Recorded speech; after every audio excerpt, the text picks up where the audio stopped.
Right. Welcome back to the CREWCast. This is the continuation of something that I started a long time ago and took a hiatus from because I moved house and ended up having issues with timing and equipment. That has all been resolved, and I've brought in somebody else who is committed to doing this podcast with me, and that is... Lewis, or Mr. Lewis. Mr. Lewis. As Lex is calling me. Now, what you've all just missed is 30 minutes of priceless chatting because we forgot to press record on the camera. I say we. I was going to say we. It maybe. I feel like you should take some of the blame because knowing me, you should have known, knowing me, knowing you, that I might fuck up. Yeah, true. And this and that take was actually the second take from the first time we fucked it up. Yes, let's not forget about our multiple fuck-ups. Yeah. So the first one we filmed this weeks ago with intentions of getting the podcast out once a week. 90 minutes. Full video, 90 minutes, really good, lots of chatting. Sound is so messed up. We recorded on 2 separate microphones and we had got so much reverb. I spent 4 or 5 days trying to fix it. Mm-hmm. Pulled in help from professional sound people. Yep. It was unfixable and unusable. So one guy helped, kind of. One guy did help, but in the end we ended up, you sounded like Alvin from Alvin and the Chipmunks. Yeah, I liked it. But so it was done. We had to bin it and we are now back. This is it. This is it. If this doesn't work now, we're just not going to do it anymore. I just tough shit. That's it. It's done. I'm out. No, third time's a charm. Third time lucky. That's it, isn't it? There everything in threes. Everything in threes. Yeah. So a quick recap on all the stuff that you've missed. 1, I'm Lex. I'm on Instagram under Lex_fitness. Across from me is Mr. Lewis. Yep, I own Black Country Barbell, a gym in the Black Country, funnily enough. Birmingham way, for those out of the UK that don't know. Yeah, we're not Birmingham, we're like next to Birmingham. You're in the green a bit. Yeah, but like basically, I suppose if you're an Instagrammer, you either live in London, Birmingham or Manchester. Those are the only 3 places. There's the only places in England. Yeah, there's nowhere else. Yeah, you get the odd shout from, I live from Leeds. Yeah, other than that. So yeah, we are. There's no festival on at the moment, Leeds. Shush yourself. Yeah, calm down. Yeah, and I own Black Country Barbell, and on Instagram we are Black_Country_Barbell. I'm glad I remembered that. It's a beautiful gym full of half natty lighting where you can get some of the best pictures that you think you look at yourself and you're like, that's not me. And you're like, that's right, that's Black Country you. Yeah, exactly. It takes you to a different level for a selfie. It is good. You've done it well. You've nailed it. Complete fluke. And it is so dumb that most gyms don't do this. Yeah, so dumb. Genuinely at the start, I was thinking, and because we obviously didn't know what the final lighting would turn out like, but I was actually thinking about having like a lighting area where there'd just be like a spot. Yeah, like a selfie spot. And that's now a good idea. There is some areas in the gym because we've got a lot of natural light in there as well, coming up from like a roof lighting that we've got. And there are some sweet spots where the lighting's like really good, but pretty much everywhere is half decent. But like there is a handful of spots that like Gymshark have taken quite a few really good shots there, and people are like, I'm looking, and then I see the photo, I'm just like, how do you look that good? Yeah. Like you don't look like that when you're like walking around normally. Just that lighting's it's huge. It's so massive, and I think honestly, if your gym's got bad lighting, it's like makeup for men. Leave that gym. Go somewhere where you can enjoy, because it's not only that, it's motivation for yourself. When you see yourself under good lighting, you're like, well, it's still me. Yeah, but it's just me at my best. Yeah, exactly. And that's motivation. Like when you're chasing that good lighting image of you the whole time, it keeps you going. Yeah, it's like you're never going to be as good as your pump, but like you're never going to be as good as your BCB lighting. No, carrot on a stick. On a stick. That's what keeps you going. If you ever reach it, you're buggered anyway. Yeah. So there we go. So welcome to the new CREWCast. It will be continued. We are aiming for 1 episode a week, which is the bare minimum. I would like to add the bare minimum. If we can't commit to this, we shit. But send us poo in the mail. Yeah. Like we deserve it. Yeah. To Lex's house. We have been luckily granted. We are able to record these now because Lou is in my bubble. Because once again, the UK is in a COVID lockdown, and it sucks. But what is awesome is I'm a single person household. That's right, people. If you missed my post, I'm single. Right? Please start sending me messages. And ready to mingle. Yeah, I'm ready to mingle for you. I am, yes, and have been for a while. Okay? Now you know. I'll be doing a video on this on YouTube, not about anything to do with me, more about being single, being on your own, how to deal with stuff, and how I get on and crack. Because I'm very happy. Yeah. Very, very happy. I think people have seen it as well. A lot of people are messaging me saying, like, you seem very happy. I'm like, yeah, I found whiskey. I'm now an alcoholic. No, but I am actually. I'm genuinely happy. Like, I've committed to the way, I was feeling and followed that path, and it's been the right decision. Yeah. And I think that's always the way to be. And I've always been like that in life, pretty much. I will ride things until the wheels fall off, but then I get a new bike. Yeah. You know what I mean? Oh, that's a bad way of phrasing it. That's a terrible way of phrasing it. I'll take that back. I don't get a new bike. I get a new set of wheels. Yeah. That's better. Yeah, Okay. It offends nobody. Yeah. Other than the people I've already offended. Yeah. Sorry, ladies. Didn't mean... But anyway. Yeah. So, we know what you mean. yes, We know what you mean. Yes. Stop talking. All said with love. We are also going to be trying out new rums and new whiskies on every episode. Yeah. Because we thought it'd be fun. We thought it'd be fun. And number two, our mums aren't here to stop us. So, no, because it's pre-recorded. So, tough luck, mum. Yeah. And my mum wouldn't listen to this anyway. There we go, double win. That's all those kind of sad. Yeah. I'm not listening to your rubbish, son. Yeah, definitely. As long as you're happy. Pretty much. So, I'd like to point out, right, we have here in our hand a bottle we picked from the supermarket prior to our first. We'll call it. What should we call it? Our prelim podcast. Yeah. Of which we've now got two, and we picked this up on the single and sole basis that there is a big blue snake on there, and the logo looks kind of cool. That's the only reason. The bottle's not that cool. It simply had a tattoo-esque label on it, and it's called Alfred Lamb's Spiced Rum. Now, £15. 15 quid. 15 quid. We Absolute thought, well, bargain. can't go wrong. Well, could go very wrong. Yeah, it could have been terrible. Wouldn't be too grumpy if it did go wrong at £15. Now, I just told you we messed up recording about 30 minutes ago. So we've already poured some of this, and it's already kind of gone. Yeah. So I'm ahead of you. I'm going to re-pour mine. I'm going to have a little top up. Just a tiny bit of a I'm top going to try it. And what I want to tell you is, there you go, sir. Thank you. That bottle was full when we recorded our first prelim podcast, and Lewis brought it back 8/10 empty. So Lewis is pretending like he doesn't remember what it tastes like. Oh, yeah, okay. I know I'm full calling well what it shenanigans. tastes like. I'm just going to pour all of that into mine, because finish it what's the off, point? mate. Too low. Right, we're going to create a bottle wall. So that's the first bottle. There it is. Alfred Lamb's Spiced Rum. You, sir, shall be going on the podcast Wall of Fame. But we haven't got one yet, so you're going to go on the floor for now. Yeah, you could, but you could, but you're not. You can show the camera what the little logo looks like. If you watch it on YouTube, there you go. That's what it looks like. It's gorgeous, isn't it? 15 quid. Super easy. And also, I'm drinking from both of us. Well, chin, Clink sir, again? for about the Clink for third the or fourth 15th time. We've got these cool skulls. skull glasses, and they're like, if you're not watching on the video, they are a normal kind of deep set glass, but the inside where it goes in, it's like double layered, and it's all see through, and the inside layer is a skull, a molded skull. So when you pour your drink into the skull, it fills up the skull, and then leaves you with like a nice round glass on the Skull outside. quite a lot of times then. Skull. That's because if you put a skull on anything on the internet, I will buy it. There we go. Pretty much a skull or a stag, and I'm take my money. Fair enough. I'm so easily swayed. What do you think about the rum?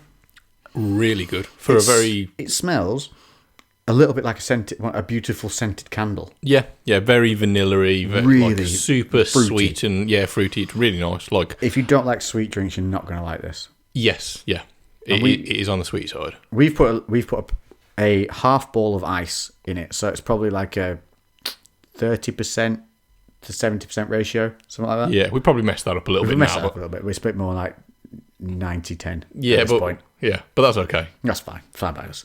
In But the rum's favour, obviously. We want to tell you people, right? So during lockdown, I mean, I like my rum, and I've liked my rum for a little bit, and I went from having it with mixers to slowly learning about the flavours of it and learning to drink it the way you're supposed to. Now, if you are all one of those people that's like, I can't drink whiskey neat, I can't drink rum neat, a lot of them you're not meant to drink them neat. Yeah. You're meant to add a little bit of water or an ice cube and let it melt in there, get the temperature down.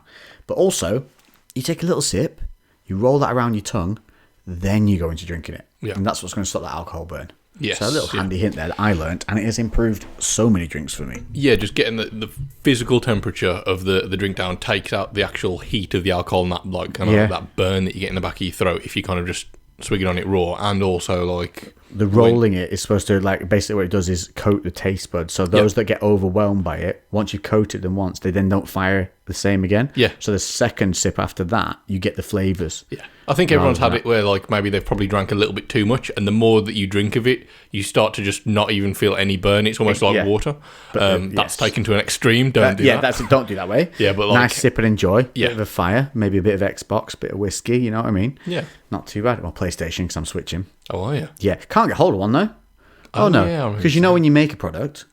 And then you don't make the product. Yeah, that's quite hard to get hold of it. Yeah, it's a pain in the arse. Yeah, it's a bit of a bugger. Yeah, unbelievable. I'm probably not going to get one just yet. I'm going to stick with my Xbox One for. That's what I've got, Xbox. But every time I put it on, it's a 30-minute update for something going on. Yeah, that the servers are super slow. I barely play games anymore, to be honest. Yeah. But like for the odd time, like I think during the first lockdown, I played a lot of Sea of Thieves and I pretended to be a pirate. I'm bad though. I'll get a game and that's me for 3 or 4 days, in it.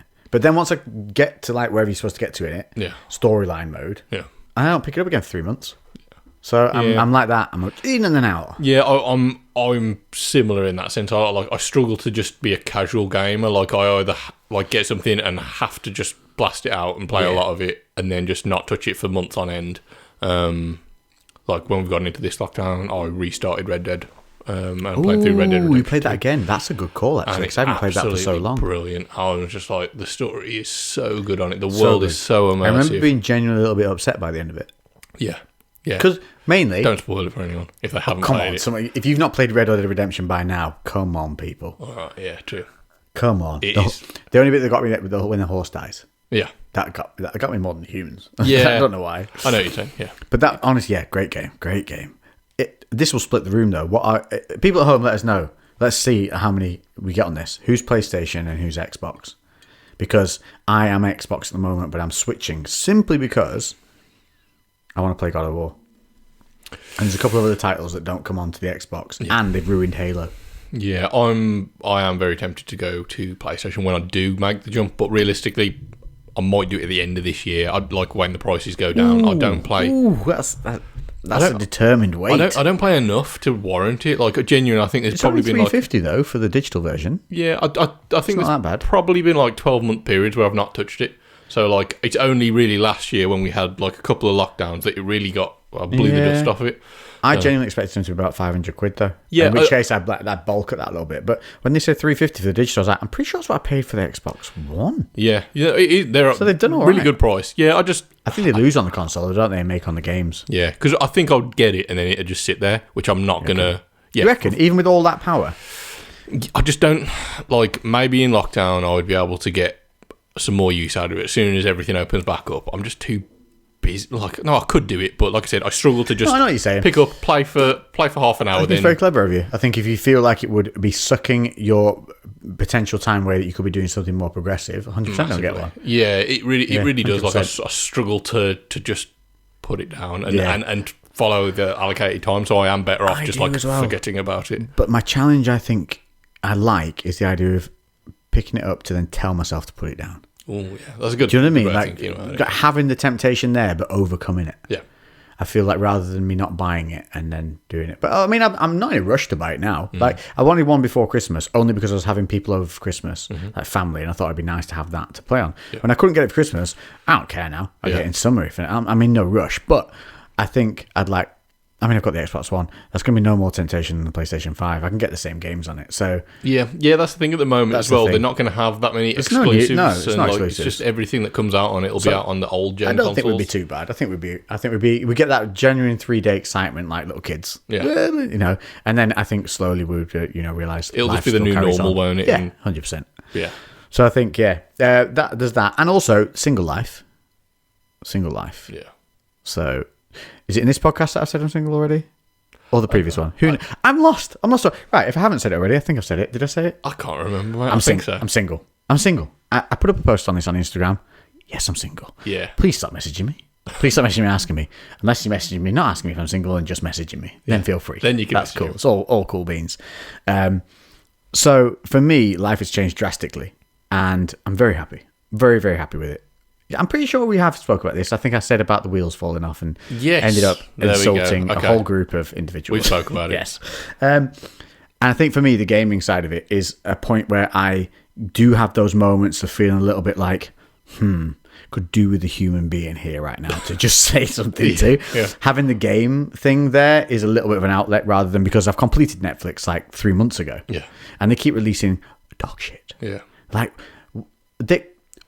2002 films are coming out on Netflix. I'm like, bro, seen it. Yeah, it is a bit odd, isn't it? Like, I think they've obviously hit that wall where they're so saturated. Think now, with the viewing figures they must have, they would have some serious, like, leasing power.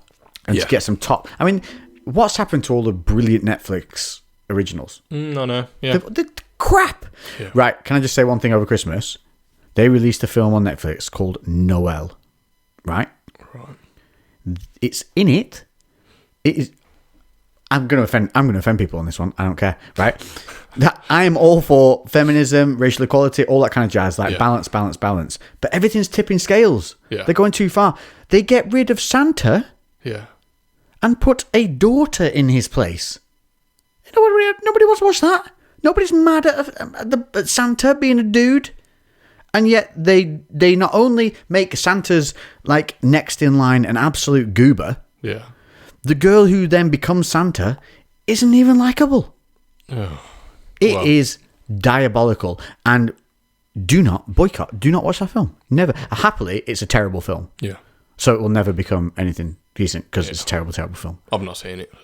And who's mad? Like, do women really get mad that Scrooge is a dude and not a woman going through that kind of shit?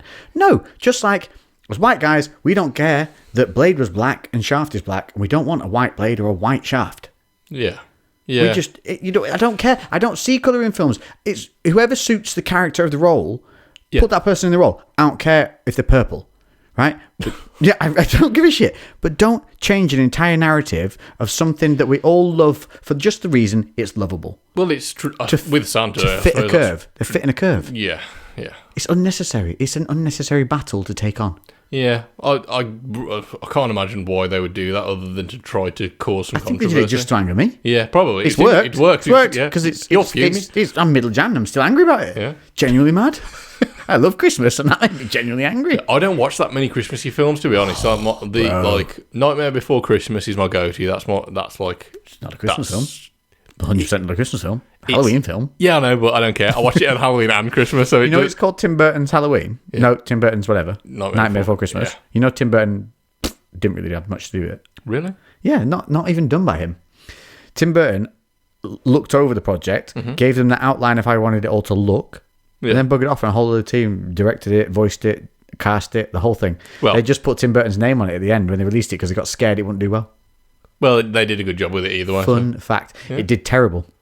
Well, until about 8 years later, then it suddenly just ramped all the way up with a big cult following, and now it's strange, isn't it, how that happens? Yeah. Like, just like that cult film kind of like what? Like, does it have to be a change in general consensus or like trends just change? But like, I don't know. Yeah, maybe because if you think 8 years later from when that was, it was really dark, wasn't it? And then 8 years later, we were starting to go into that darker phase of filming when you started to get those a bit more kind of aggressive films coming out that weren't violent. They were just moody. Yeah.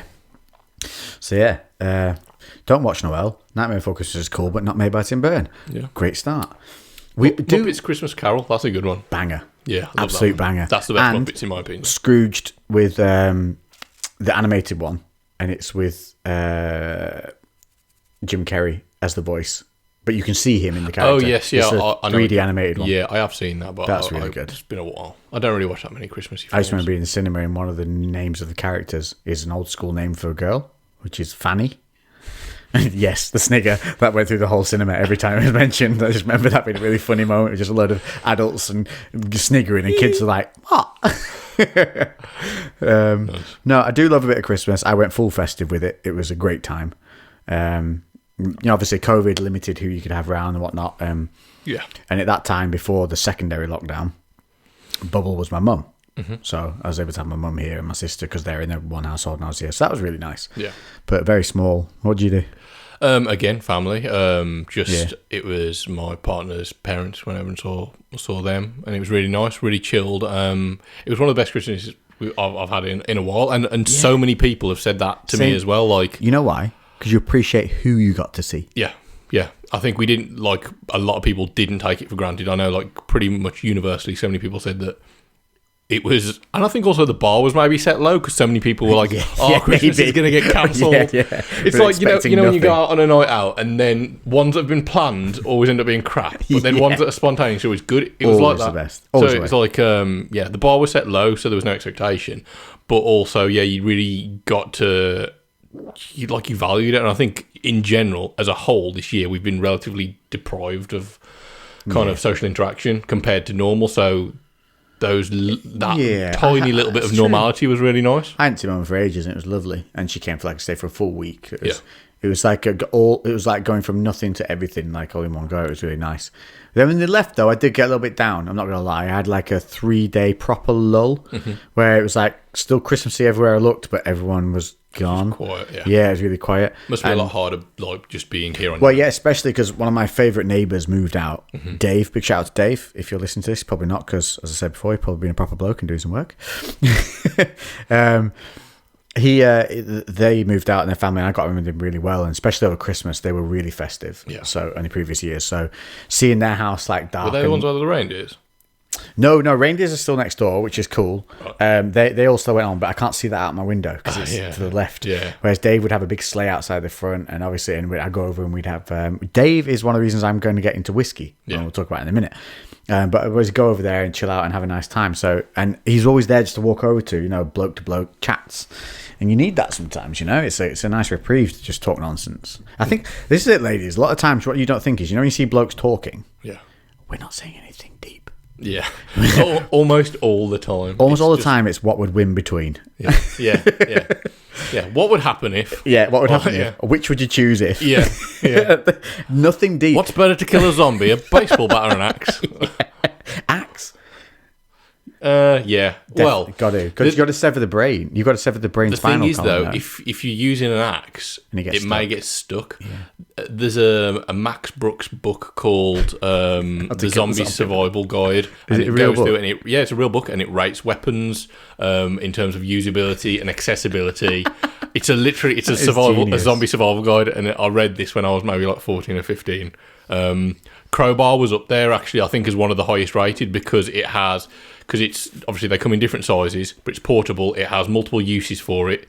Surely crowbar's going to get stuck though on a wall. Not spike end if you first. Turn it curve hoop first, end, because you can still collapse the skull, damage the brain, but also get into places with it. Yeah, exactly. So it's got lots of functions. Multiple uses. So that was crowbar. So we all need to invest in a crowbar because vaccines are coming soon and possible zombie apocalypse. Yeah, exactly. That's definitely going to turn everyone the narrative. Everyone's going to turn into zombies, obviously. So I genuinely thought if it was going to happen, this would be the time. Right now, it's either that or aliens. Yeah, because isn't it like everyone, like our culture's been obsessed with like apocalypse films or whatever else, and it's like we love the end of the world. Yeah, and like this is like our version of it, but it's just shit. They're not going to make a film.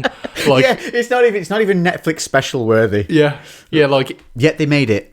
Like, proved it wasn't Netflix special worthy. Yeah, like it's the controversy about the way it's been handled, but the actual disaster itself, I think this has just proven that humans are our own worst enemy. Yeah. Like what is it? All the stuff we've gone through, and what's going to take us out? A microbe. This is inevitable, isn't it? Yeah. There's too many of us, and that's what's going to happen. That's what happens when you get rid of evolution. Mm-hmm. Yeah, there will be something. You get rid of evolution, and you get rid of natural selection. Microbes. Have you? I think I've mentioned this previously. Have you read the Dan Brown book Inferno? No, because they did a film about it. Like the Angels and Demons and Red Angels and Demons. Very good. So I think it's not his latest one. He has released another one, which is no good. But Inferno's brilliant. That's actually my favourite Dan Brown book. Really, really good. The film's okay, although they completely changed the ending, which is fair enough. They do it in all the film to book sometimes adaptations. They screw them up though. Yeah, but the Inferno about that, and it's basically like kind of the plot point is that we're overpopulated, and this almost Thanos type of guy is like it's like he needs to kind of reduce the population because we're too critical great. Mass. Yeah, and but everyone's trying to stop him because they don't want him to kill millions of people for obvious reasons. Do you reckon there would ever be a bloke that sociopathic that just be like, yep, got to do it, beep, boom. I reckon there would be. If it was electronic, if they just pressed the button. Mm-hmm. Yeah, because it's being detached. Like now you're hearing about... I half think it could be me. Because there's that detachment. That's why you don't have access to the button. This is why I don't have access. This is why I could never be a leader. I think that there was like an argument for it when like they've got the president's like, you know, launch the nukes button. When they gave Trump it. Yeah, and it was that when that happens, somebody should be killed with them, like basically like as a to emphasize what's actually happening. So when the button was pressed, somebody gets killed. What, from their family? Like, no, not necessarily from the family, but in front of them there. So they see that this button means people die. It's not just pressing a button and then millions. Oh, I get you. So they're having to look at somebody in front of them die. Yeah, and understanding the. Yeah, that would probably stop you. Yeah, like I think then people would do it when it needs to be done. You have to make sure you didn't pick somebody that they didn't like. Because then you'd be like, yeah, but bink. Yeah, oh, fucking hell. What about all the millions of other people? Because I don't care about them. This prick's going. How mad is that? Like, they could end it with a bink. Bink done. Oh, sorry, 2 keys. Clink, clink, bink. Yeah. Clink, clink, bink. That would be the end of it. Madness. Anyway. We've gone on a good tangent there. But now that you're, half an hour deep into this podcast, we'll tell you what it's going to be about. Yeah, sorry about that. We will cover some fitness-related stuff, but you do not want to tune in, let's be honest, guys, about people talking about picking up and putting down fucking dumbbells. No. Like, listen, if you want to learn how to train specifically and know about movements and all that stuff, podcast isn't your place. Yeah. I got YouTube for that. Yeah. Covered loads on YouTube. 90% of the questions you guys send me on Instagram, I've answered them on YouTube videos. Mm-hmm. They're all there. Go and search them.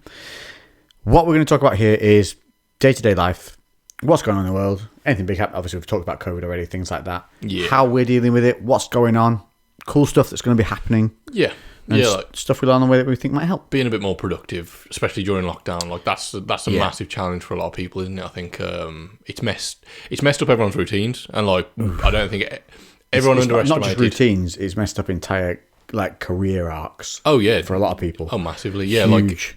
Things have been completely derailed. Oh, I know friends that have kind of now put back 2-3 years in their progression because of what is happening because of this. And I don't want to go too deep into it because we could argue about this for quite a long time. There's so many soapbox arguments we could get on. Yeah. What I want to talk about is how you, and I'm going to talk about how we're getting through on a positive vibe. Like, because it's really easy in this situation to just kind of slump. Yeah. Get depressive, fall down a little bit. Lose that rhythm, like you said, no routine. So we've got a couple of little hints and tricks for you that we think will help. They work well, yeah. They work things for us. things that they're working for us currently. Yeah, practically applied, and like I kind of listen to a lot of audiobooks or read books that are kind of about productivity and other things, just to try and improve myself because naturally I'm a complete fucking sausage. So I need as much help as I can get. Yeah, a complete sausage that now runs his own business, that is doing very well, and thankfully has survived. Yeah, this COVID period, which is I genuinely was a bit fearful, Well, I saw so many gyms fall. Yeah, there's loads, and it is a scary time. Like we're doing okay, and it's because we've got a really solid membership base. We don't have a huge amount of members like a lot of bigger facilities, but we've got a really close knit community, and they've helped us a lot, and we've done our best to help them. I think that's because you've built community, though. You have built, like, when you go into, if you've not seen Lewis's gym, it's Black Country Barbell, and just have a quick Instagram search of it. Follow us as well because I want to try and get 10,000 followers. Lewis doing some cool shit. He's doing let me do the swipe up thing on the story, and I've been waiting 3 years to be able to swipe up. I want to just say swipe up after this, and it happens, and then it goes. Yeah, but. Listen, I filmed the entire Assassin's Creed Valhalla promo thing that I put on Instagram that all you guys loved and appreciate so much that you love your show for. That was epic. I had great fun filming that, but that was filmed at Black Country. So that whole mood, that whole vibe, that is Black Country. Yeah. That is Black Country. And we're back in the room. That's back in the room, yes. We have to stop this thing every 30 minutes because cameras only record for 30 minutes. Otherwise, there would be camcorders. So it's a loophole to make them not as expensive or something to do with taxes on their behalf. Either way. Anyway, so yes, that is Black Country, and that is the vibe of the community that you built there. Yeah. That is based on that vibe in which you created the business. Yeah, exactly. Like I had a real strong idea of what I wanted from the kit, but also the fact that it's called Black Country Barbell, like that is the area that we live in, the Black Country. Yeah. I wanted the area in the name. I wanted it to be like local, community based. That was literally from day one, like part of it. I wanted it to be like a good support group, because I think that was something that used to happen in gyms a lot more in the past. Dude, massively. Like, I started in Spit and Sawdust gyms. Yeah. And the reason I went there is because when you went in, there was always that same old bloke in the section area telling you the same stories that you didn't mind hearing 80 times because it made him happy telling them. Yeah. Like, that whole thing's lost in these massive conglomerates that have appeared. Yeah, like the commercial gym set up, like, I think that they're good. They serve a purpose to provide access to a lot of people. By no means am I Naziing it and being like, don't have anything, but you miss a lot of stuff. Yeah. But there's so many people now that's all they've ever known. They've only ever trained at commercial gyms. We've had a load of people that have come over from, I'm not going to say which commercial gym, but it's the biggest one in the country. And they were really like nervous at first to come over, because they thought, because the way our aesthetic of the gym is, people thought it was like going to be a bit intimidating. Yeah, like a bit roughneck. Yeah, and it like took a bit of courage to actually go out their comfort zone, because this commercial facility was the only place that they've ever trained in through their kind of training career. And they were like, oh, it's going to be really standoffish and I'm going to feel awkward. And they came in and like, we're all just normal people. And that's a good point, though. Integrated into a community really quickly. I reckon that's how most people feel when they go into a gym for the first time. They feel like uncomfortable. Everyone's looking at me. I'm not going to fit in. Yeah. The furthest thing that could be from, even if you go into the roughest gym, if you go in there to train, I guarantee people only want to see you do better. Yeah. Like, don't get me wrong. There's variables to everything. In every situation, there's going to be that egotistical knobhead. Yeah. And that matter when you're in an office, whether you're self-employed dealing with clients, whatever. There's going to be but as a general rule, gyms are a great place where people really do focus on themselves rather than other people. They're not judging because they're so busy dealing with themselves. Then that creates that environment of, what are you doing for that? And then that connection. I have met my best friend in life. Yeah. I don't know what I was going to say there. My best friend in this life. Really previous one. My best friend Mark, I met him in a gym. Yeah. Admittedly, I met him when he had a terrible haircut and three-quarter length Umbro trousers, which I felt the need to talk him out of. That is such a strong look. Very strong. But turned out, like, very intelligent guy, top guy, doesn't wear the three-quarter length Umbros anymore. Yeah. And we've been friends for I think it's are you going to be releasing those with your clothing? Yeah, 100%. Yeah. Oh, clothing. Yeah. Oh, have we not talked about this on this though? No. Oh, positivity. Yeah, positivity vibe. During my reckless time, during my time of being reckless during COVID, I'm creating a brand. Yes, creating a new clothing brand. So I had a clothing brand before, and it was based off a bit more off just me though. I had like the Boom Baby stuff that came out, which is fun. It was all very cartoony and just upbeat and cool. Then I released the brand. It was called Desire, which at the time was okay. Now sounds a little bit like a lingerie brand. So I did reduce that down as I was aware of that to DSR. Yeah. Which was cool. We did some sick jeans that people still message me about. They were decent. They were great fit, good quality. I do not compromise on quality. That's one thing.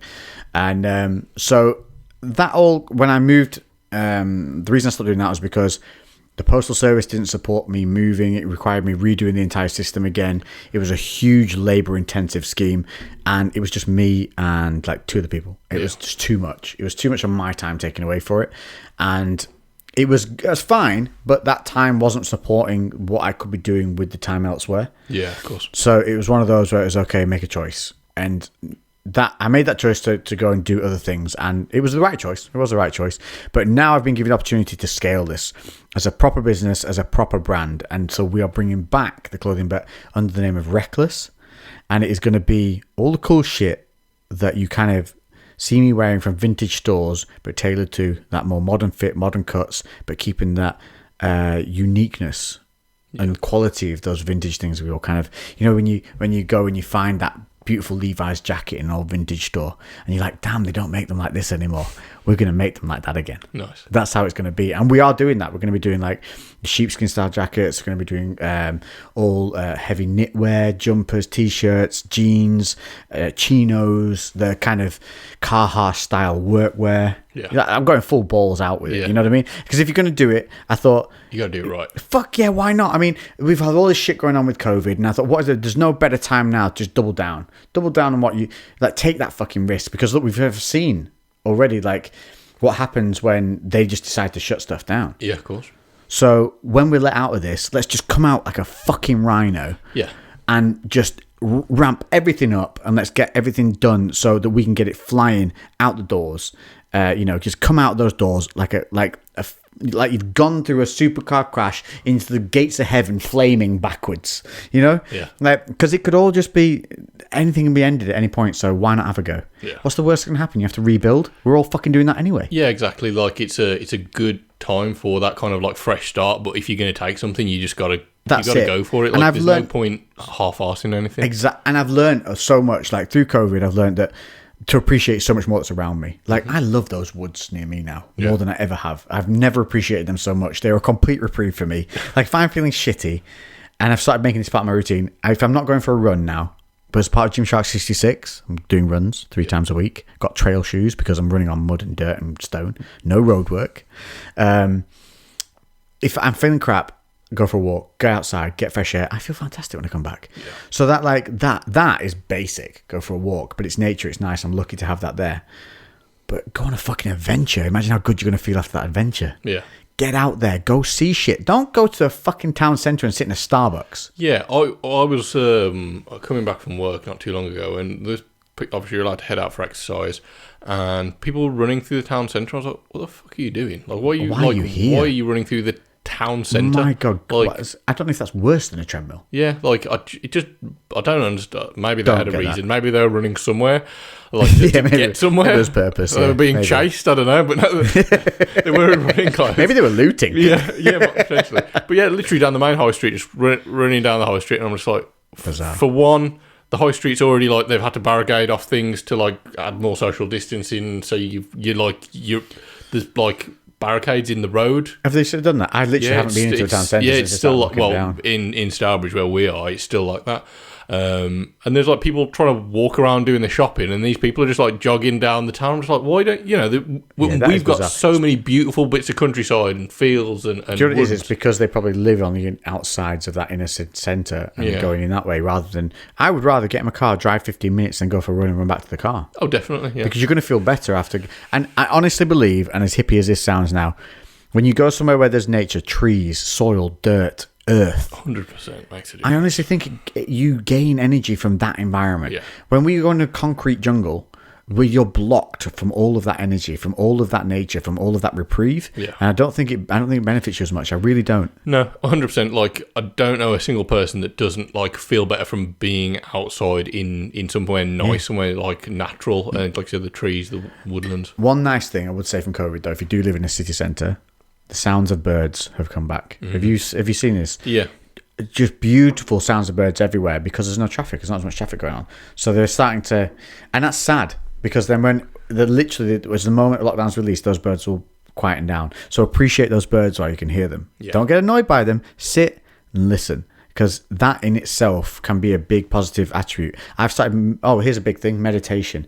And it's great to see people starting this now, especially during the COVID time when we're being much more mindful, kind of dealing with not being downbeat, seeing the beauty in what's around you, seeing what you already have rather than what you want all the time. I think a lot of people in this situation, they've actually, like, because you've got time on your own, a lot of people's lives kind of mask their problems because they're like, they're feeling shit because of something going on at work. It's like, is it because of that, or is there a bit of a deeper meaning to that? Yeah. And like, when people have had like the external layer of their life stripped away, in some cases, if you're not working and you're not seeing your friends and family, you're just on your own, or you with your partner just like stripped away. You start to realise some of maybe not necessarily character flaws, but like kind of weaknesses. Yeah, some areas of weaknesses that you can't just blame on something else.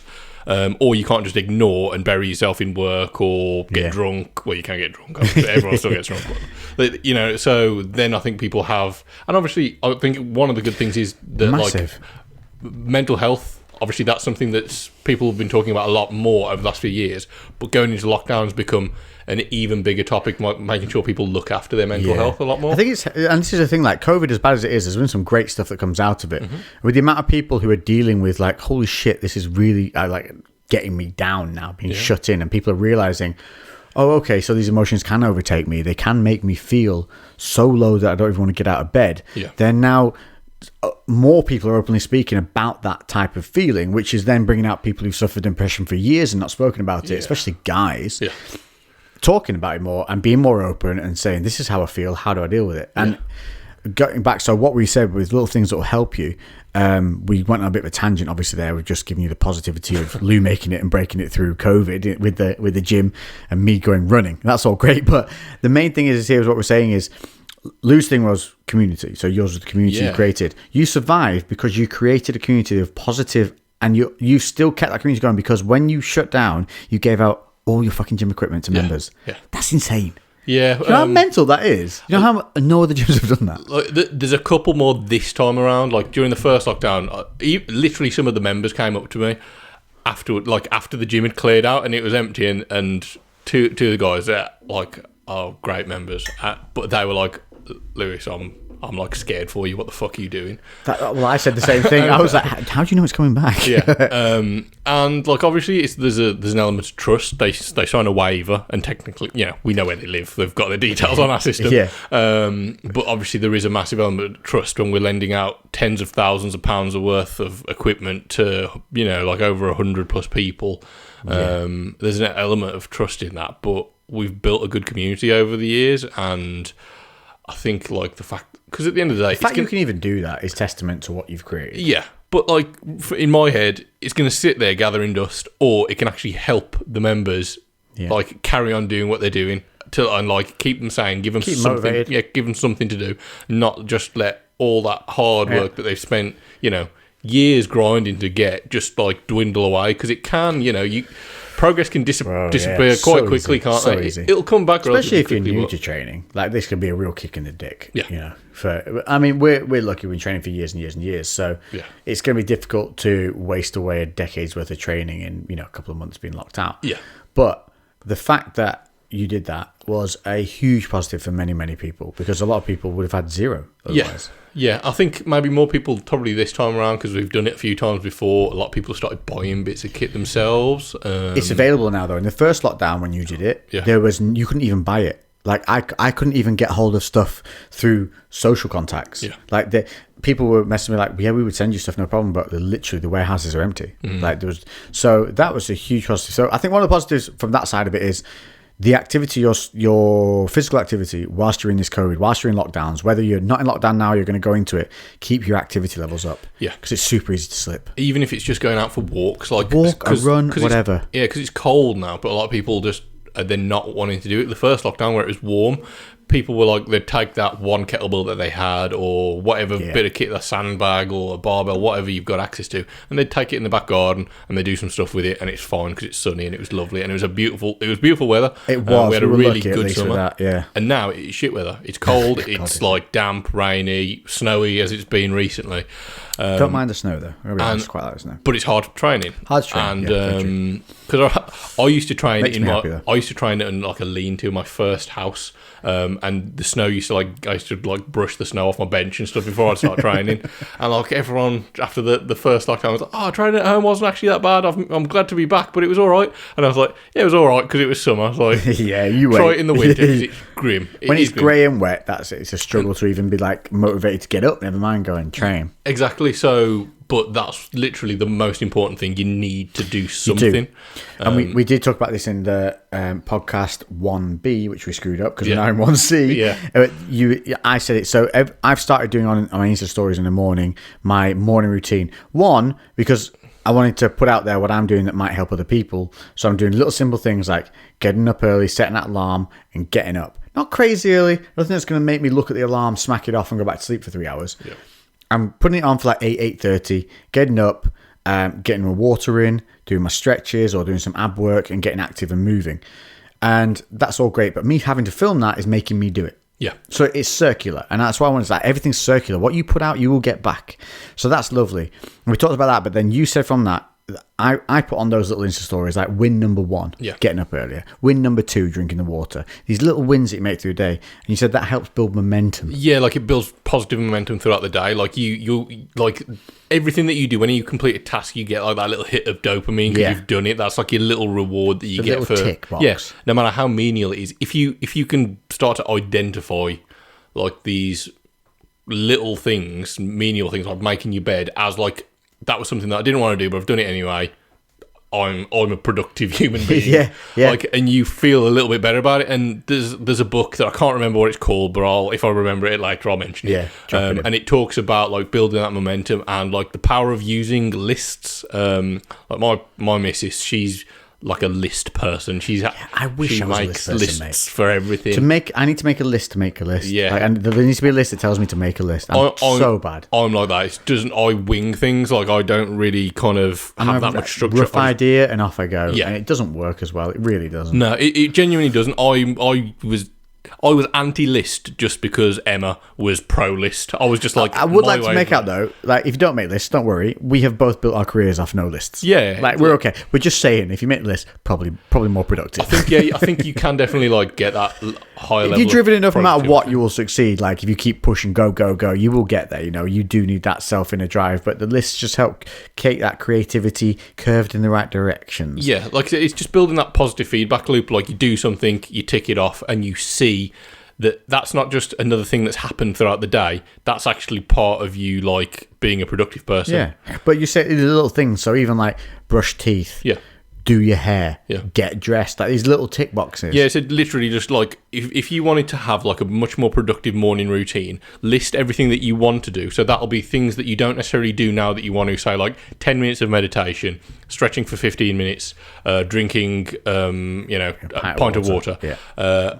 And then add those into your other things that you do that are easy, like get dressed, have a shower, brush your teeth. Yeah, because it creates that snowball effect. Yeah, put that all onto your morning routine list, and like say that you've got a deadline for it. So, and then the last tick could be that all those things are completed by 9:00. I need to do that. Because I mean, you will find when you start doing these new routines, it does drag out a little bit. Like I found, I'd be getting up at like 8:30.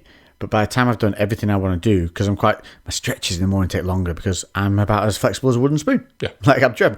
But that's going to that time will come down. As you get more regimented in what you do, everything that you're doing will get better. You'll get more progressive at it. So that time will come down. So don't be put off. Yeah. Don't be put off by the length of time something takes you to start. Because, Jesus, most of us got nothing but time right now, you know, anyway. Yeah. So... I love that though, the momentum. Build that momentum through the day. Yeah, it's a good one. It's a good trick. There's another book that we'd spoken about before called Eat That Frog, which is about like it's basically about handling the biggest, hardest task of your day and do that first, and then every task after that is seemingly easy. So say I had a video to edit, I would get up, edit that video, then do all my morning routine. See, it doesn't. How does that work? In my personal opinion, it doesn't always work in practical. That wouldn't work for me because I would end up editing that video for 8 hours. Yeah, and get nothing else done. Yeah, so I think it probably suits like somebody who maybe has like a more traditional office job. So say it's chasing a client that you don't want to chase, or having a conversation with somebody that you're dreading. Like basically handle that thing that's going to be emotionally or like, you know, challenging, that like crack onto that straight away, and then your other task will be easier. And I understand that, but it is kind of almost the inverse of that, building the positive momentum. Take everything that you learn like that and adapt it to your own way of enjoyment. So I would say get up, do your mini tasks with one bigger task, like you're stretching, something that's going to benefit you on a physical level, then attack that bigger task you have for the day, and then carry on with other stuff. So you're kind of getting that good balance. It's like everything though, isn't it? So there's no one perfect way of doing anything. Like people will message me about how do I do this and that, as if there's a singularity, as if there's a single answer to that question. There's never that. There's many avenues you can take to do certain things, and it's whatever works best for you. So whenever you hear advice or whenever you see something, take it and adapt it. Like common fucking sense, people. Like please, you are a intelligent, intellectual human being. You are very capable of taking some information and adapting it. Don't doubt yourself. I think like a lot of the time people would kind of look at something and be like, okay, how's that actually going to apply to me? Like, that's fair enough for this person who has millions of dollars and they do that stuff every day, so they've got no worries. They're loaded and they've only got to work a few hours a day, or they don't work, or they live with their parents, and whatever the situation might be. It's like, how do I do this? I've got I don't, but like, for example, I've got like 2 kids and I've got, all these commitments that stop me from doing it. So you can do it, but you're going to have to adjust it. And also some of these things, they're going to require effort and sacrifice. Sometimes get up earlier, like do things you can't just rely on these life hacks. One of the huge things I realize is people will argue against you when you say to try and do something as if you're the one creating the rule. But the fact of the matter is, to get something, especially if it's a physical attribute, there is work involved that you cannot skip. Yeah. And if you want that thing, you're going to have to fit that work in. If you can't fit that work in, you're going to have to accept a lesser goal. Yeah.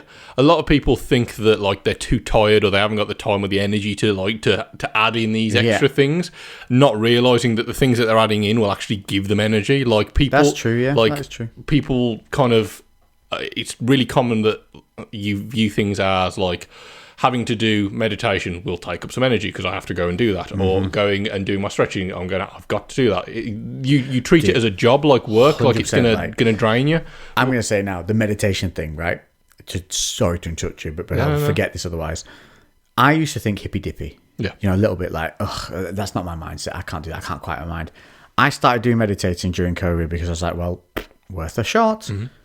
One of the best things I have not been fucking doing. Yeah. Just 15 minutes. I have an Alan Watts thing. It's in my playlist. Can you say this now, right, guys?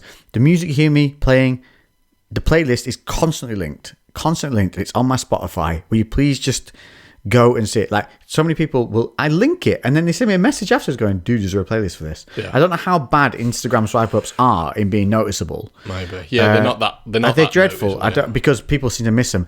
There's a spot, if you just type in wake yourself up, Lex Griffin, it'll pop up. So what I have is 3 songs that come on in the morning to wake you up, and they're the ones that you get up, do your teeth to, get that bit of a vibe, positive vibe going, get your dancing feet going. Then it drops into an Alan Watts 16 minutes meditation. Alan Watts is a dude, if you don't know who he is a guy who I don't know what you call him. Have you listened to Alan? I've heard bits that you've played, but I haven't listened to that. I don't know if you'd say he's a progressional human being, but he basically breaks down day-to-day life and shows you how silly the construct of it is in terms of why you're worrying about nothing and how to not worry about it, why you shouldn't rush life, why you should embrace where you're at, and all these kind of things. And he's from, I think, the 1950s or 60s, so he's so ahead of his game. Yeah. So a huge intellectual man, has some real insights, and it's just his voice talking through how to get into the meditative state. And it's 16 minutes, and I guarantee when you open your eyes afterwards, the world seems brighter. Like, I'm not shitting you. You open your eyes, everything is brighter. Yeah, like, because I meditate as well. I use something called Headspace, which is just like an app. This, and there's like a paid version and there's a free version. And it's like, Which are you? I'm just the free version. Really? Yeah, I'm just using the free version, yeah. It just depends on what you're using it for and like how deep you want to go with it. For me, just having that, because I'm sure it's probably similar for you or has been similar for you, whereas like as soon as you're up, checking your emails, checking like messages, like what's going on through the night, that's just having a business and having a half decent social media presence. Like that's kind of part and parcel. So from the second of waking up to the second of going to bed, you're like in work mode almost. So it's allowing me just a real small break to kind of take everything in, have a breath, and like just kind of have a detachment from that's what it is. It does like puts a little mental detachment. You're seeing everything. You get a chance to see everything from third person.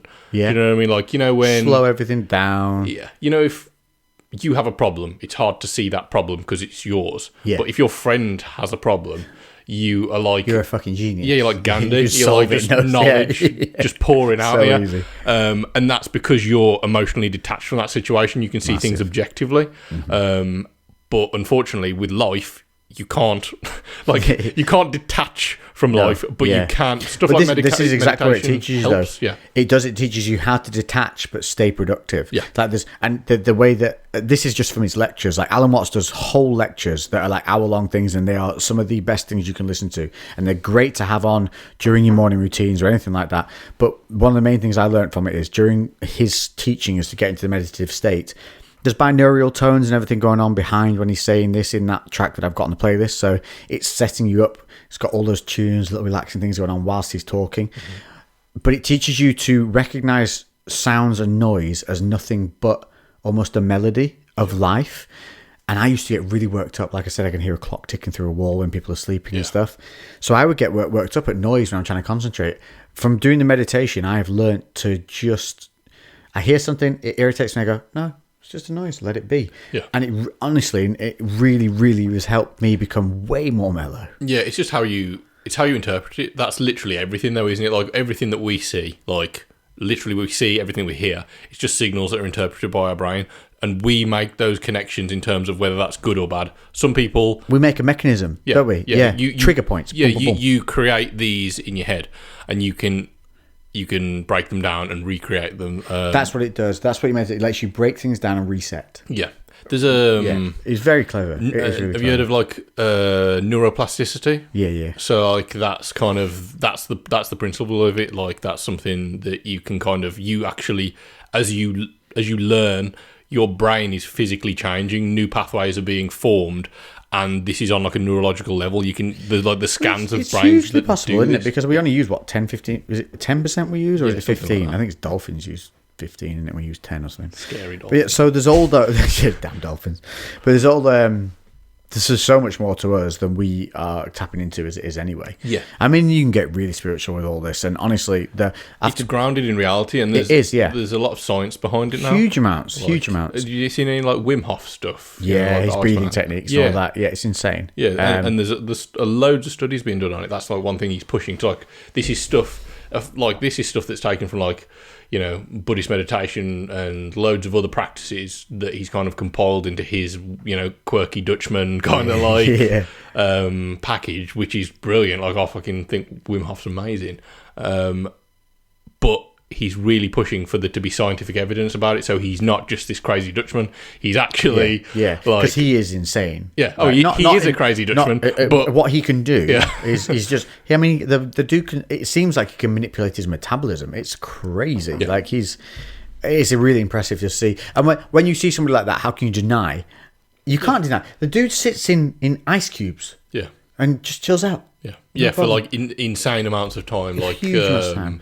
Like I think. In some of the water that he's gone into, like I don't know what the temperature of the ice water that he was in, but he's diving through what's essentially like what you call polar water, really. Where most people, you throw them in there, they're probably going to die. Yeah, like no shit. You go into like hypothermia within knocks the air out of them, they can't breathe, and he's just... And he's in there. I'm sure like he's been in there for like 40 minutes. He's been doing distance tests, hasn't he, underneath, where he'll bore into a part of the ice, go in, and he tries to swim to another point, but he'll have an escape hole halfway through in case he struggles. Yeah. And he's swimming lengths where most people's physiological ability would completely shut down. Yeah, your body would shut down. Yeah, and he's just and like I'm sure impressive. He did a marathon like barefoot in his pants. Of course, across like the polar cap or something like that. He literally like makes you feel like less of a man watching him. Yeah, it really does. Yeah. But again, like that's. And again, it's breathing exercise because my mom when I was growing up, she was like into meditation and kind of quite spiritual hippie, yeah. And I took some of it in, but I was a hyperactive child that wasn't able to, so I was like, I understood what she was doing, and like I believed that there was something more to it, but like I just didn't have the mental capacity to actually adhere to it or to give it the effort that it was. I don't know. No, as a kid, I reckon if you could teach a kid to meditate, you've done insanely well. Yeah, like I remember we went to like a meditation class at one point that was in some like a Buddhist temple thing that was in Wolverhampton. Yeah, I know. Just pause there. I'm going to start the video. Yeah, and Wolverhampton. Yeah, seriously. It was in Wolverhampton, and like it was crap, if I'm honest. Like even looking back on it now. But like people obviously, it was working for them, and it was effectively like guided meditation. But this was, I don't know, like 18 years ago. So like, you know, Headspace and like all these these apps. And did the internet exist 18 years ago? It was there, but just in a really primitive form. Like, so I suppose that like maybe that was the easiest accessible way to have guided meditation, and there probably wasn't as much information about it. That's really true. I bet a lot of people now it is way more available virtually. Yeah. You should definitely take advantage of it, because it's not like you're having to go down to that commune or wherever it was people were doing it for. What it was. It's fucking give it a go. I mean, what's the worst thing? Like, you don't like it. Yeah. But you've had a go. But you have to go in with the goal of, I'm really going to see if this can help. Yeah. And do it for at least a week. Yeah, you commit to it. You're not going to, like... I found it hard just to sit in the positions. Dude, when I'm sat, like, doing meditating, I try and sit up, I'm pulling my lower abs in, I'm trying to set my... I can feel how terrible I can feel how bad it is, how I sit normally, because sitting like this and straight is almost a mini workout. Yeah. So by the time I come out of the 15 minutes, I'm almost like, whew, like, holy, that is work. But I feel amazing. And I can feel all those bits of me that aren't being where they should be. So I'm gaining twice. I'm gaining mentally, and I'm gaining in the fact that I realise my posture's terrible. Yeah. And this is how I should be sitting all the time. So it then reminds me during the day, pull yourself in here, be here. And that's huge in itself, because like our physical appearance is obviously huge. Like, especially in today's age where social media is crazy and everything's about a picture and how you look and all this jazz. If you can start pulling in your posture and sitting taller, feeling tighter, feeling stronger, that in itself is going to make you feel better. Yeah. Because you're going to look better. You're going to hold yourself better.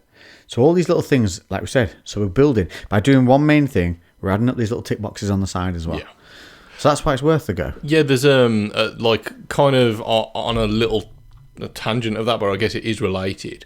Like the principle of marginal gains, which is kind of like basically if you focus on all these tiny little 1% changes, they're actually going to add up to something really massive. Everyone's looking for this like this secret, this trick, whereas the one move. Yeah, there's really not, but the loads of tiny little things that you can do to build momentum and to make really small incremental differences. That's what really adds up to impactful changes in the long term. You might not see it in a day, you might not see it in a month, but like over a year or over several years, it'll really add up. One of my main responses to people is a lot of little things will build up to a big result. Yeah. And it is. And everyone's always looking for that one-shot knockout. Like, they don't land. They miss all the time because there isn't one. Not in life. Like, everything is a builder. Everything goes up, and then you cumulatively collect all these little positive things, all these lessons, all these things learned, and then bang, you get an opportunity where you can put them into practice. Yeah, and I think that's because that's unfortunately how the world's displayed, though, isn't it? Like, people see the finished product. Yeah, like people see, you know, a business, and they don't see the failures before it and the effort and the they don't time. See the and fact that you worked a full-time job whilst launching that gym that you now own. They don't see the fact that, like, when I was doing YouTube at the very beginning, I did it for 3 years for free, for nothing, on top of running. I ran a bakery, mate. Yeah. I ran a bakery and worked on doors. Yeah. Like, plus training people, plus doing YouTube. Yeah. Like, I look back at that now and think, how the fuck did I do that? Where did I even find time? Well, I didn't. I slept less. Yeah. I was up till 2 every morning editing, and I was up at like 8. Yeah. It's exactly the same for me. Like, looking back on some of the things that we're doing, like trying to get the business up and running, and still I was partially funding that by just working. So the money that was going in was directly, like, until we got to that tipping point where we had enough members, that was all being paid for. And even when you had that enough members, that's only break even. Yeah, exactly. You're not paying yourself anything for the first few years. Yeah, that's step one. People don't see that. They think, build a business, get paid. No. Yeah. And like, I guarantee, so just on my day job, which was like, I was self-employed, so I could effectively do as many hours as I was given. And I was consistently doing over 80 hours a week before I even factored in any of the gym work. So there was constant for months on end, 6 months to 8 months was fairly consistently 100-hour plus weeks. Jesus, man. And like, I just didn't sleep. It's true. Like, a few hours, like you 4 or 5 can't carry hours. That on. You can't carry that on forever and ever. But there is that short term when it needs it. You put it in. Yeah.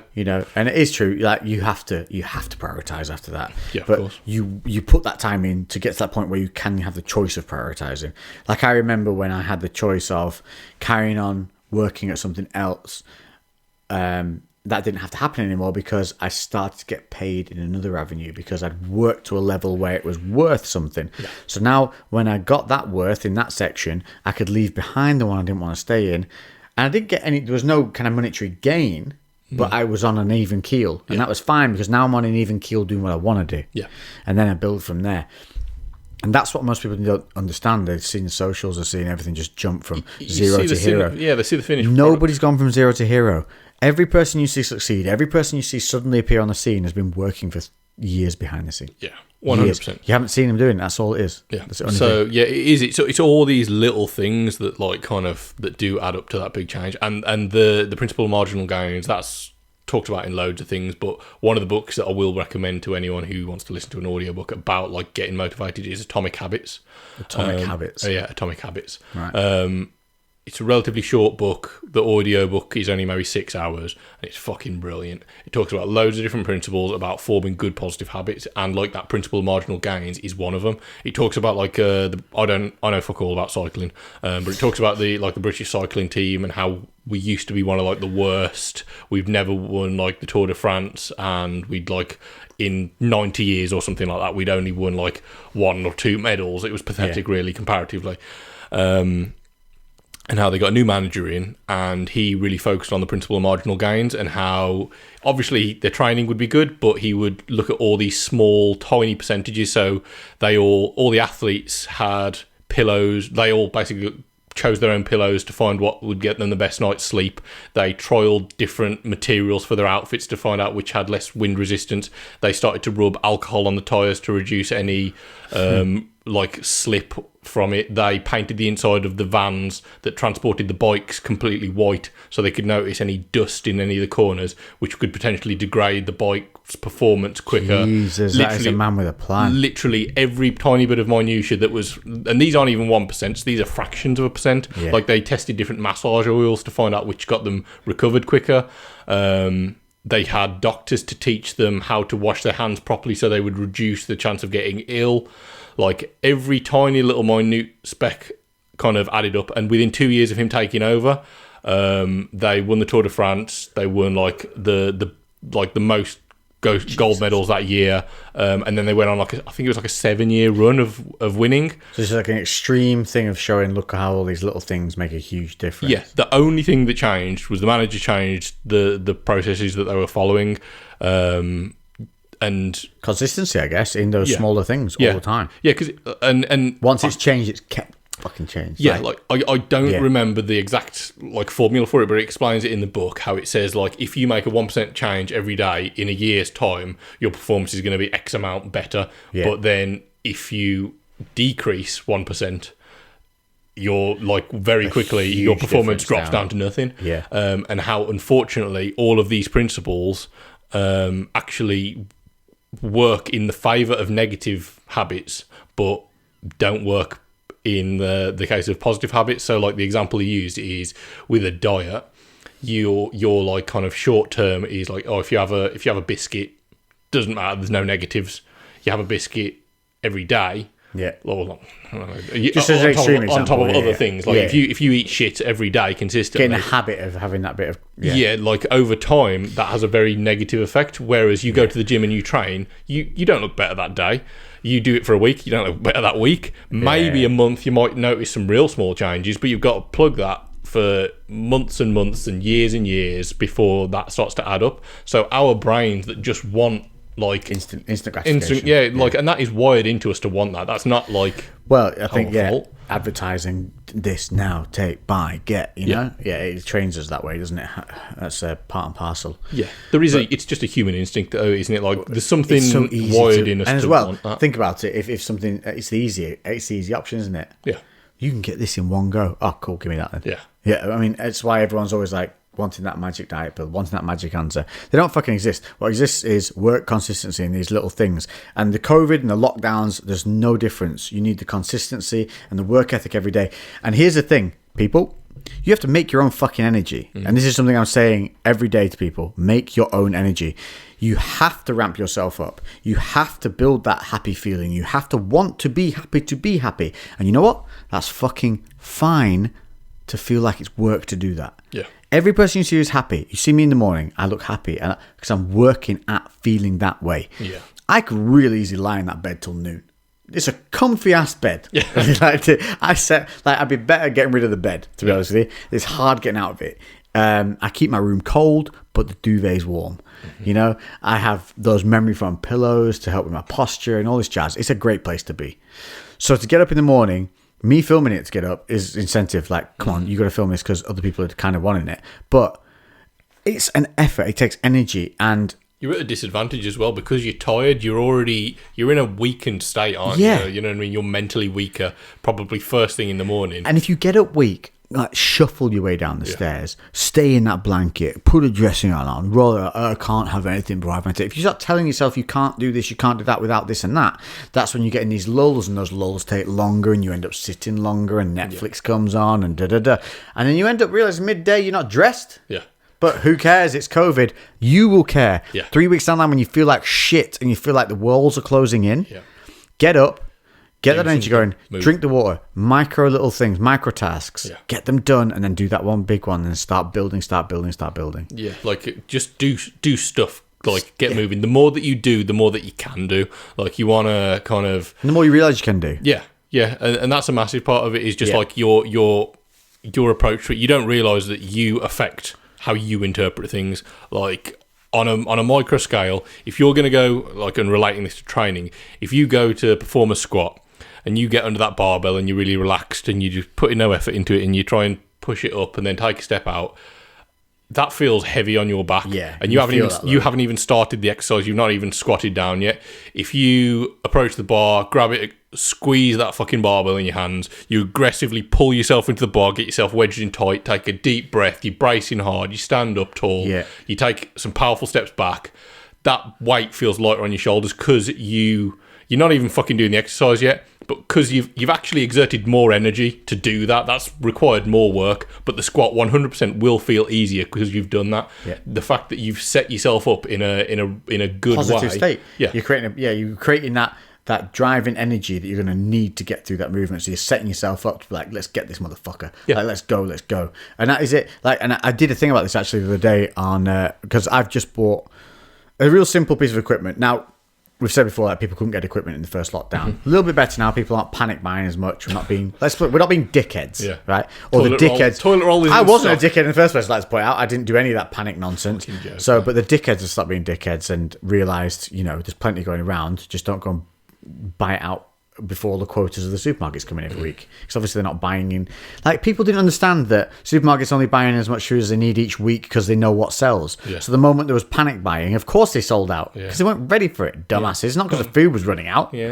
Anyway, it's all gone. We're still eating the same amount of food. Exactly. Still the amount of waste after all that panic buying and everything as well was disgusting. I know. So well done, dickheads. Well done. You remain dickheads. Anyway. Ooh, you can't see this if you're not. We have a lava lamp going on the other side of the room that we just found. It's taken like 2 hours to get 2 hours, and we've just got the little balls going. That might have to be our little thing that we get some lava lamps. You're going to have to be really proactive and get. I'm going to go order some lava lamps, dude. We need like a red one or whatever scheme we decide to go for in here. But lava lamp tangent aside, what were we talking about? I don't even remember now. Lava lamp fully took my attention. Yeah, sorry, me too, mate. Sorry. Yeah, this is going to be the problem going on through this in general. We're going to we will go off on tangents. Get distracted by something shiny or a lava lamp.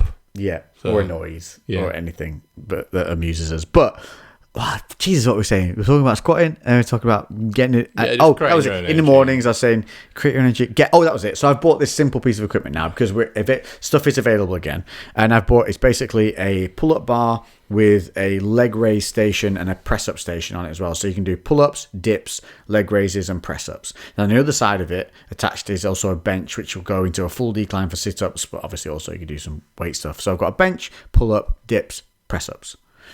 Now, not the most exciting things in the world. It's real basic. Yep. It wobbles left and right, but it's pretty solid back to front. So it's okay. It only costs like 120 quid, which I didn't think was too bad. Not at all. And if you watch the latest YouTube video, you'll see it being set up there. And for those asking, it's eBay. Like, whenever I buy anything, just Google what the fuck I bought. It will pop up. Like, people always ask me, where did you get that? Like, it's a magical place I'm buying things from. Yeah. If it's not on eBay, I pretty much probably didn't buy it. Yeah, we have the same thing with the gym. Like, people just ask stuff and like, that's what Google's for. Just Google it. It'll be way quicker than waiting for my response. Yeah. But I will put it up anyway. It's basically a pull-up dip machine with a bench attached to it. And now, normally when I train, I'm real focused. It's weight orientated. There's dumbbells and all that jazz. I haven't had the dumbbells until you gave me some spare ones, which is really cool of you.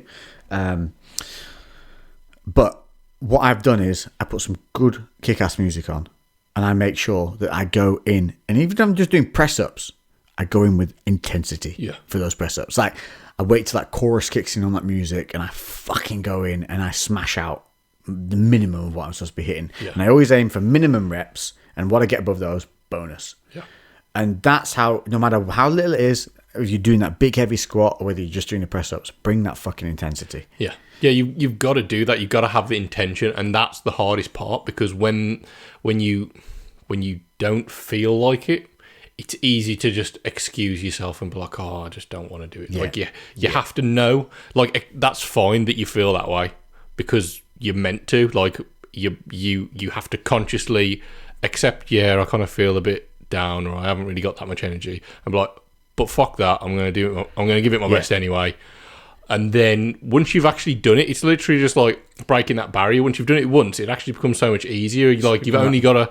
becomes that habit. Yeah, you've only got to fucking wake yourself up once almost. Do you know what I mean? Like, once it's done... if you carry anything on for 28 days, it becomes a habit, doesn't it? So that's not... I mean, if we can't do something for 4 weeks, 3 times a week... In Atomic Habits, it talks about that, like, habit forming, and it is a bit of a myth. It's actually more the frequency of it. So if if you've got a habit that you do once a day, and so if you keep it up every couple of days, it's going to become that habit rather than giving it in a set time frame and deciding that after that time frame it'll just be easy. The time frame is relatively arbitrary. It's more the frequency and the total volume of doing it. So if you do that habit once a day, it might take you 28 days, it might take you longer, whatever. But if you do that 10 times a day, you're going to pick that habit way quicker. Okay.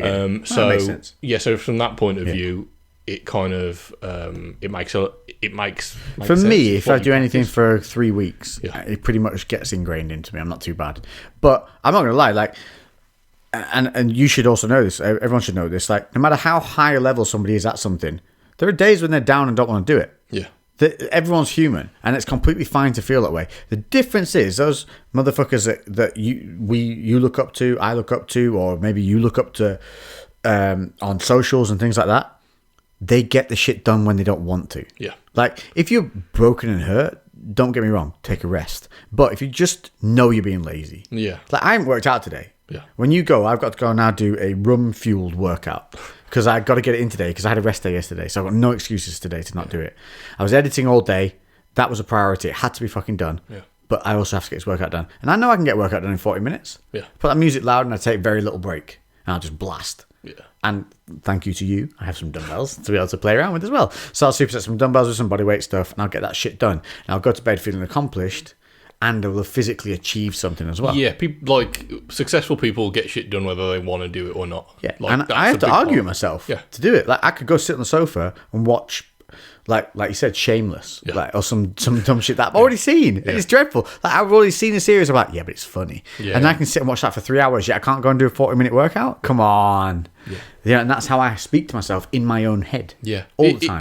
And the thing is, it's okay to fuck that up sometimes. And if you do mess it up, just own that. Acknowledge the fact that I should have done that. Shit. I should have done that yesterday. Don't let that negativity spiral. Like, I found that this was, for me, not necessarily training, but diet-wise. Like, you'd have a shitty day of diet, and you're like, oh man, it's all gone down the pan now. Yeah. It hasn't. No, not even a little bit. It's only going to go down the pan if I don't do it again today and tomorrow and the day after. Exactly. Like, if you make that error of conconsistency, now you're going down the pan. Yeah, except that, you fucked up, and I'm going to do my best to not fuck up again today. And that is another great thing to remember. One error isn't going to derail weeks of great work. No. It doesn't work like that at all.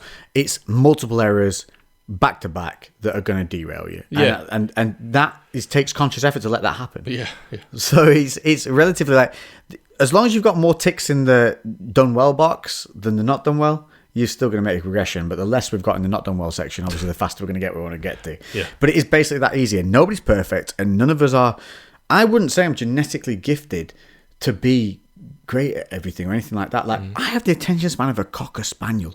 Like, it's fucking terrible, mate. Like, the lava lamp distracted us for like the 5 lava minutes. lamp. Honestly, I could talk about that for 20 minutes. Like, wow. But this is me on my own. I'll go off on these random little tangents and do something, and I end up doing 8 to 10 different things, but finishing nothing. Yeah, all the time. Yeah. And that's a real like thing I need to work on, and I actively catch myself doing it now. And I think people need to understand that when you're looking at somebody and they're showing success on the social, it's a highlight. Yeah, it's a highlight of many moments, and it's one good moment, and many of those other moments weren't good moments. Yeah. But there were more good than bad, and that's why we ended up with that highlight. So I think that's. I think honestly, I think we've talked quite a bit. I think first episode we've taken people through enough. Yeah, for this one, yeah, and we need to eat as well. Yeah. I'm bloody hungry. Yeah, we've attempted 3 times now to do this podcast. Hopefully this third time. My phone has just died, which was Wi-Fi connected to the camera. I'm hoping the cameras get rolling. Is it still on? Oh, please. Oh, no, it's okay. The screen's turned the other way. I thought it'd gone black then. Oh, my God. Dude, if that camera's turned off, I'm just putting we'll be back later on the screen, and we're putting this out regardless. Because I'm happy to be back. This is great. Fist bump, sir. Thank you very much for doing this. Yeah. It's a reprieve. It really is. And hopefully now, once a week, the CREWCast with Mr. Lewis from Black Country Barbell and Lex_Fitness, as most people know him. I really wanted to change that fucking name, but it's too late. It's too late. I think if I change it, it messes up the whole thing. Really? I don't like having fitness in the title. Yeah. So I feel like it's limits on what I try and put out now. Yeah, because anyone who's tagged you in stuff, will that like... It all goes, yeah. They don't transfer it, which you would think they would in this day and age. Like, it'd be so simple. That's changed, and it just auto-changes all the tags. Yeah, because someone else will then... As soon as you remove it, someone's like, oh, I'll have that next one. And then they'll just be like, oh, get all your credit for I'd love to just put like Lex Griffin, like just me, because I think that's a big thing. And I think it's just being you, realising what you want to do. Take advice from people that you look up to. Look for inspiration from other people, but just living... It's not you. Yeah, fitness is a small aspect of... Yeah, but even if you look up to other people in business who are doing great things and all that, like, adapt it to you. Yeah. Like, see where you're at, adapt it to where you're at, and move forward from there. We will constantly be touching on stuff like that. As we learn stuff, we won't be constantly touching. Don't do that, people. Don't go touching people. Especially during COVID. Especially during COVID. But yeah, this is the kind of thing, hopefully you've enjoyed it all. We're going to wrap this up now. Hopefully you've enjoyed it. If you have, please let us know. If you made it to the end... If you're on YouTube, if you made it to the end, give me a boom baby in the comments. Let's bring back the old school boom. Either give me one of the two things, a boom baby or a danger zone. I feel like we should bring back danger zone. It's the perfect time. Will do, then definitely. Where you're supposed to just run up behind people and shout danger zone. Or what you do, if you haven't seen, what's the series it's from? Why can't we remember this? Dreadful, terrible, spy series, cartoon. We can do this. It's a person's name. Oh my God. How late is it? It is 12:15 at night. I can't remember. That's going to drive me crackers. Anyway.